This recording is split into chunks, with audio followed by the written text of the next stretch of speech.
జడ్చల చుట్టుపక్కల ఒక్క హాస్పిటల్ నాలల గట్టి కుంటల గట్టి వాన వస్తే నీళ్ళు హాస్పిటల్కి పోతుంది. కేవలం అక్కడ ప్లాట్ల కోసము బిజినెస్ల కోసము హాస్పిటల్ కట్టడం జరిగింది. అక్కడ ముందు అసైన్డ్ భూములు ఆయన సొంత అక్క మాజీ ఎమ్మెల్యే పేరు తీసుకుంటున్నాను, ఆయన సొంత అక్క కొడుకు అసైన్డ్ ల్యాండ్ కొన్నారు. అసైన్డ్ ల్యాండ్ ఎవరు కొనొద్దు. నేను మీకు అందరికి ఎందుకు చెప్తున్నానంటే మీరన్న పోయి ఆ లక్ష్మారెడ్డికి చెప్పి అది తప్పు 2 ఎకరాల భూమిని మేనల్లుడు కొనింది, ఆ 2 ఎకరాల భూమి గవర్నమెంట్కి రిటర్న్ చేస్తే మెయిన్ రోడ్ నుంచి మనకి ఎంట్రన్స్ హాస్పిటల్కి ఉంటుంది.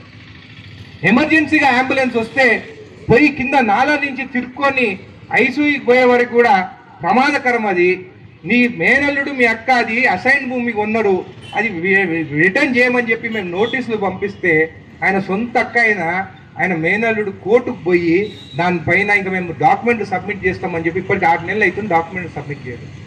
అందుకని మేము నన్ను అందరినీ రిక్వెస్ట్ చేస్తున్నాను. నేను ఇది నా కోసం అడుగుతలేను, ఎవరి కోసం అడుగుతున్నాను, పేదవాళ్ళ కోసం అడుగుతున్నాను, జడ్చల కోసం అడుగుతున్నాను.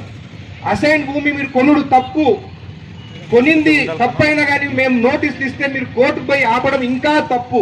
నిజంగా మీకు చిత్తశుద్ధి ఉంటే, నిజంగా జడ్చల ప్రజలపైన మీకు ప్రేమ ఉంటే నీ మేనల్లుడు నీ పేరు చెప్పుకొని అసైన్ భూములన్నీ కొట్టేసిన అసైన్ భూమి వెనుకకి ఇప్పి అని చెప్పి నేను లక్ష్మారెడ్డి గారిని కోరుతున్నాను. అది కూడా జడ్చల ప్రజల గురించి నేను అడుగుతున్నానని చెప్పి కూడా మీకు తెలియజేస్తున్నాను. మీరు ఇట్లా ఇవ్వకున్నా కానీ కోర్టులో ఖచ్చితంగా గెలుస్తాను. జడ్చలకు 2 ఎకరాలు తీసుకొచ్చి మెయిన్ రోడ్ నుంచి ఆ హాస్పిటల్కి రోడ్డు ఏపిచ్చి తీరుతానని చెప్పి కూడా మీకు అందరికి తెలియజేస్తున్నాను.